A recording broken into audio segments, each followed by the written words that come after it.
कर्नाटक के हुबली धारवाड़ की आईआईटी की जमकर तारीफ की है। प्रधानमंत्री कर्नाटक के हुबली धारवाड़ में कई विकास परियोजनाओं का लोकार्पण और शिलान्यास करने के लिए पहुंचे। यहां पर उन्होंने एक जनसभा को संबोधित किया। इस जनसभा में प्रधानमंत्री मोदी कांग्रेस पर जमकर बरसे। प्रधानमंत्री ने इस जनसभा से राहुल गांधी पर भी निशाना साधा। पीएम ने कहा कि कुछ लोग लोकतंत्र को कटघरे में खड़ा कर रहे हैं।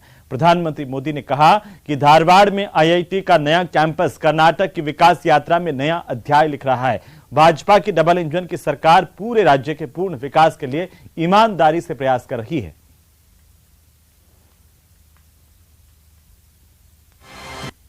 अच्छी शिक्षा हर जगह पहुंचनी चाहिए, हर किसी को मिलनी चाहिए।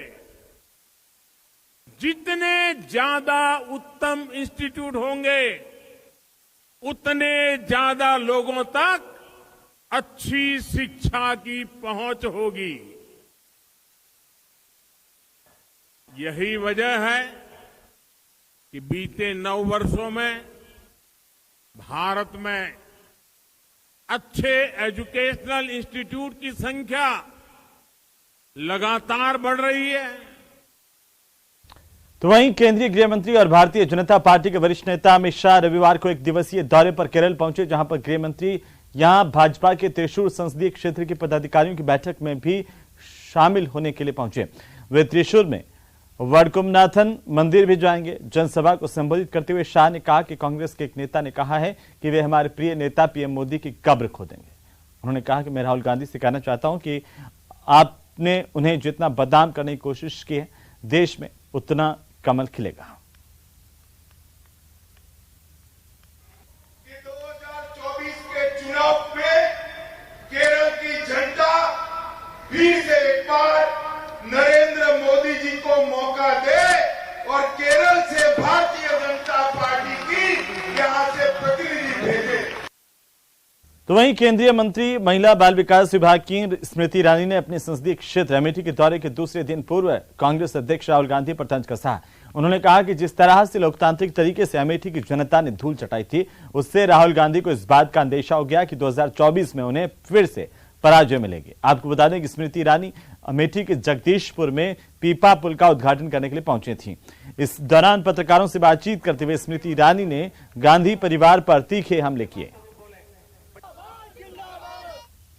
जिसको लोकतांत्रिक तरीके से अमेठी की जनता ने धूल चटाई, आज उसके आंसू बहना ये स्वाभाविक है। मैं इतना ही कहूंगी, हमारे राष्ट्र का ये गौरव है कि हम आज विश्व की 5वीं सबसे बड़ी अर्थव्यवस्था बन चुके हैं। इस विषय को सम्मान देने की बजाय जिस प्रकार की टिप्पणियां श्री गांधी ने की हैं, वो इस बात का संकेत है कि 24 में भी उन्हें हार का अंदेशा हो चुका। तो वहीं राज्यसभा के सभापति जगदीप धनखड़ ने अपने आवास पर 2023-24 के वार्षिक बजट सत्र के दूसरे चरण से पहले सर्वदलीय बैठक की है। बजट सत्र का दूसरा चरण कल से शुरू हो रहा है। इस बैठक में राज्यसभा के उपसभापति हरिवंश, सदन के नेता पीयूष गोयल, समाजवादी पार्टी के रामगोपाल यादव, भारतीय कम्युनिस्ट पार्टी के बिनोय विश्वम, भारत राष्ट्र समिति के डॉक्टर केशव राव भी शामिल हुए। तो वहीं सपा अध्यक्ष अखिलेश यादव एक दिवसीय दौरे पर सीतापुर पहुंचे, जहां पर अखिलेश यादव ने महमूदाबाद विधानसभा क्षेत्र के पोखरा गांव में पूर्व सपा नेता महेंद्र वर्मा की मूर्ति का अनावरण किया। इस दौरान अखिलेश यादव ने सभा को संबोधित कर भी किया। वहीं अखिलेश यादव ने बीजेपी पर जमकर निशाना साधा। अखिलेश ने कहा कि बीजेपी ने जनता से सिर्फ झूठे वादे किए। बीजेपी ने हमेशा जनता को गुमराह किया। बीजेपी दबाव बनाने के लिए सीबीआई और ईडी को आगे करती है। ईडी, सीबीआई, इनकम टैक्स उन्हीं पर है जो भारतीय जनता पार्टी का मुकाबला कर रहे हैं। ये 100% पॉलिटिकल छापे हैं। कैसे विपक्ष को कमजोर किया जाए, क्योंकि इनके जो घोटाले हैं, इनके जो घपले हैं, इनका भारतीय जनता पार्टी का लगातार जो भ्रष्टाचार हो रहा है, उसको छिपाने के लिए और जो नाकामी है उसको छिपाने के लिए विपक्ष को बदनाम करने के लिए छापे पड़ रहे हैं। राजस्थान में इसी साल होने वाले विधानसभा चुनाव को लेकर राज्य का सियासी पारा चढ़ता जा रहा है। इसी को लेकर असदुद्दीन ओवैसी की पार्टी ऑल इंडिया मजलिस से इत्तेहादुल मुस्लिमीन यानी कि AIMIM ने भी अपनी तैयारी तेज कर दी है। और इसी बीच रविवार को ओवैसी ने केंद्र की बीजेपी और राज्य की कांग्रेस सरकार पर निशाना साधा। ओवैसी ने कहा कि भारत को आजाद हुए 75 साल हो गए। संविधान बनाने वाले बाबा साहब अम्बेडकर को मानने वालों को पानी के मटके को हाथ लगाने पर उनकी जान ले ली जाती है। हम ये कौन सा आजादी का अमृत महोत्सव मना रहे हैं?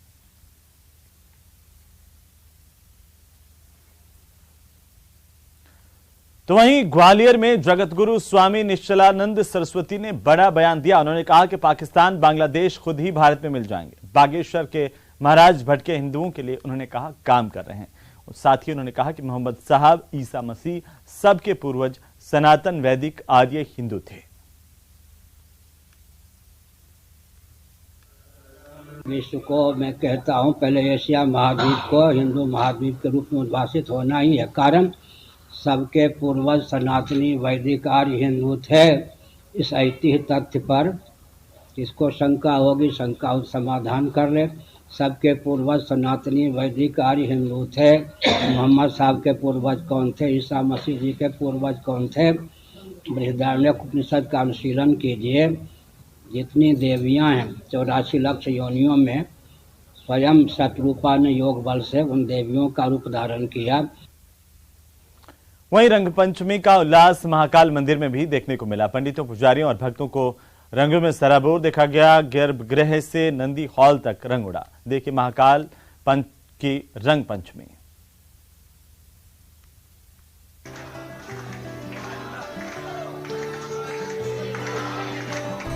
उज्जैन में स्थापित महाकाल के दरबार में रंग पंचमी मनाई गई। महाकाल की होली के साथ ही होली का समापन हो जाता है। ज्योतिर्लिंग महाकाल मंदिर में महाकाल के भस्म आरती के लिए कपाट खुले तो सबसे पहले महाकाल को जल से स्नान करवाया गया। पंचाभिषेक हुआ, फिर टेसू के रंग से बाबा महाकाल की होली हुई। वहीं महाकाल के मंदिर में पहुंचे हजारों श्रद्धालु 3 क्विंटल टेसू के फूलों से बने केसरिया रंग से मंदिर के गर्भगृह, नंदी हॉल, गणेश और कार्तिक मंडपम में खूब होली खेली, जिसके बाद बाबा का श्रृंगार किया गया। भांग, चंदन, आभूषण के साथ सुगंधित पुष्प अर्पित कर शेषनाग, रजत जड़ी रुद्राक्ष माला पहनाकर मनमोहक रूप दिया गया। फल, मिष्ठान का भोग भी लगाया गया। तस्वीरों में आप देख सकते हैं रंगपंचमी पर किस तरह भव्य होली खेली गई। भक्तों की भीड़ महाकाल की इस होली में जमकर मगन नजर आई। महाकाल की होली का ये रंग इतना भव्य है कि देखने पर इसका नजारा ही अलग लगता है। तो यहाँ रुकेंगे एक छोटे से ब्रेक के लिए, जल्द लौटेंगे। आप देखते रहिए न्यूज़ 18 राजस्थान।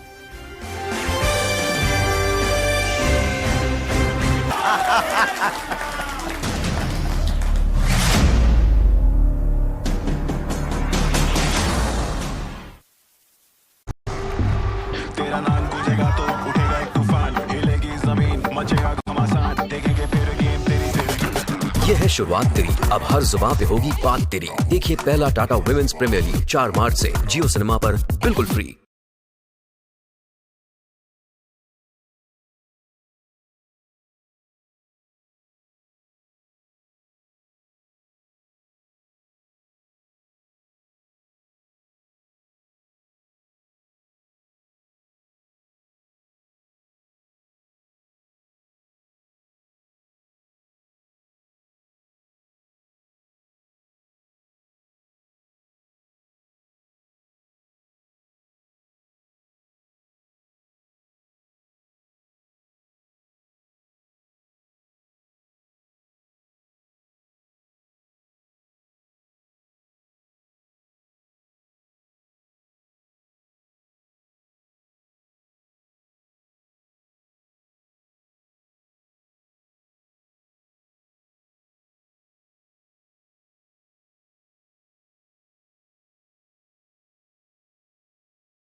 हाँ जी, तो आज आसमान बहुत साफ है।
मेरे बालाजी सरकार में क्या करते रहूं, मेरे बालाजी सरकार में क्या करते रहूं, बली बली बली बजरंग बली। आपका एक दावा है कि आप पर हनुमान जी की कृपा है। ये दावा हमने कभी नहीं किया कि हम पर ही हनुमान जी की कृपा है, सब पर है, सो हम पर। आप भी अपना परिवार बढ़ाना चाहते हैं? पहले एक 30 लाख वाला चैलेंज था, अब 1 करोड़ वाला चैलेंज हो रहा है। जैसे जैसे आपकी पॉपुलैरिटी बढ़ रही है, चैलेंज का प्राइस भी बढ़ता जा रहा है। हाथी चले बजा।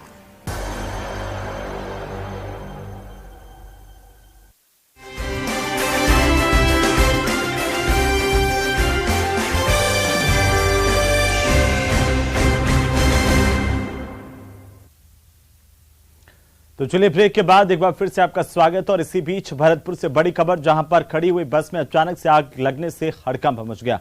बस स्टैंड के पास ये बस खड़ी थी, तभी अचानक से इसमें आग लगी। आग लगने से आसपास के इलाकों में भी अफरा तफरी मच गई।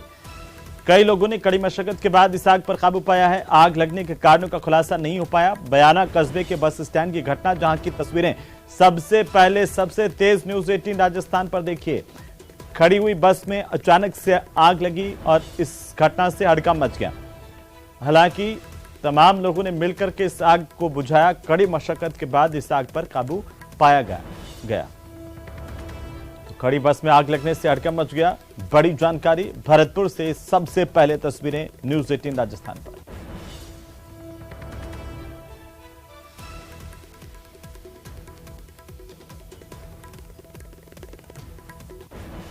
और इसी बीच चूरू से बड़ी खबर, जहां सिरोही में बेकाबू होकर पलटी कार को लेकर के बड़ी जानकारी है। इस दौरान इस हादसे में चूरू के 3 लोगों की मौत हुई है। सरदार शहर के रूपालीसर गांव के रहने वाले तीनों थे, जिनकी मौत सिरोही जिले के पिंडवाड़ा में हुए सड़क हादसे में हुई है। पिंडवाड़ा थाना इलाके के झाड़ोली की घटना बताई जा रही है। चूरू से बड़ी जानकारी यह है कि जो सिरोही जिले के पिंडवाड़ा में सड़क हादसा हुआ, उसमें 3 लोगों की मौत हुई थी। ये तमाम तीनों लोग जो है वो चूरू के थे।